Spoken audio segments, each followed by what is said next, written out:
Hello, કેમ છો? શિયાળો એટલે રાબ અને ગરમા ગરમ સૂપ પીવાની સિઝન, રાઈટ? હવે મને ખબર છે કે બધાની મમ્મી, દાદી, નાની એ તો એવું ઈચ્છે જ કે મારા બાળકો રાબ પીવે, એટલે કે ગળી રાબ, રાઈટ? ગોળવાળી. પણ આજનું જનરેશન કદાચ ગોળવાળી રાબ પસંદ ના કરે તો તમારી પાસે બીજો પણ એક ઓપ્શન છે. આજે આપણે સરસ મજાની 2 પ્રકારની રાબ બનાવીશું. એક છે બાજરીની ગળી રાબ ટ્રેડિશનલ, અને બીજી છે રાજસ્થાનની બાજરીની સોલ્ટેડ જેને કહેવાય એવી રાબ, કે જેને તમે સૂપ તરીકે સર્વ કરી શકશો. તો ચાલો જોઈએ રેસીપી.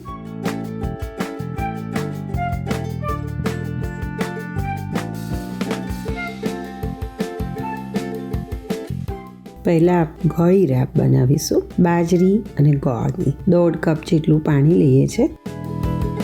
એમાં 2 ચમચી ગોળ લેવાનો છે. દેશી ગોળ લઈશું.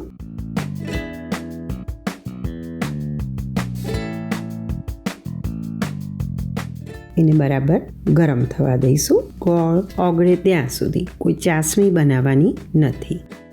ગોળ ઓગળી જાય એટલે એની અંદર તમે સૂંઠ નાખી શકો છો, ઇલાયચી પાવડર નાખી શકો છો, અથવા તો સિમ્પલી અત્યારે મેં એડ કર્યો એ પ્રમાણે ચાનો મસાલો એ એડ કરી શકો છો. હવે બીજા એક પોટમાં 1 ચમચી જેટલું ઘી લઈશું.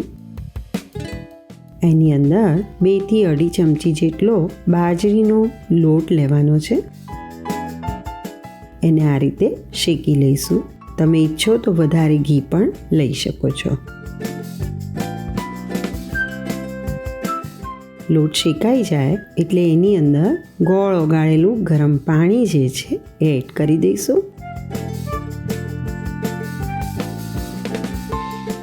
અને તરત જ એને આ રીતે મિક્સ કરી લઈશું. બસ આટલો જ સિમ્પલ પ્રોસેસ છે બાજરી અને ગોળની શિયાળામાં લેવાતી એવી ગળી રાબ બનાવવાનો. હવે એનું એક બીજું વર્ઝન એટલે કે બાજરીનો સૂપ અથવા બાજરીની સ્પાઇસી રાબ બનાવીશું. એના માટે 1 ચમચી ઘી ગરમ કરીશું. એની અંદર આદુ અને મરચાં 1 ચમચી જેટલા લઈશું. એને સહેજ સાંતળી લઈએ.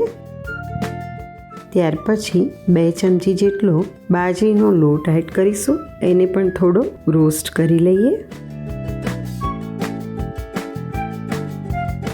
હવે પાણી ઉમેરીશું. 1 થી 1.5 કપ જેટલું પાણી એડ કરીશું.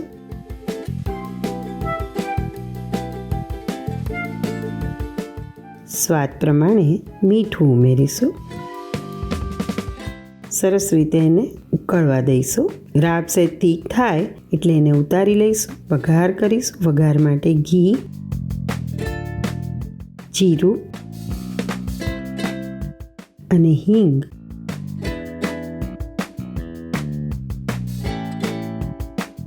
આ વઘાર એની ઉપર પોર કરી દઈશું.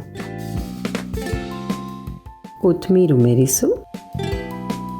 તો રેડી છે એકદમ ઇઝી અને સિમ્પલ એવી બાજરીની મીઠાવાળી રાબ. અને એમાં ગાર્નિશિંગ માટે મેં શું એડ કર્યું તમે જોયું? કૂક્ડ રાઈસ, રાંધેલો ભાત 1 થી 2 ચમચી જેટલો એડ કરવાનો છે. બહુ જ સરસ લાગે છે. તો રેડી છે બાજરીની શિયાળામાં લઈ શકાય એવી ગોળવાળી રાબ અને મીઠાવાળી રાબ. ચોક્કસ બનાવજો, ટેસ્ટ કરજો અને કહેજો કેવી લાગી રેસીપી.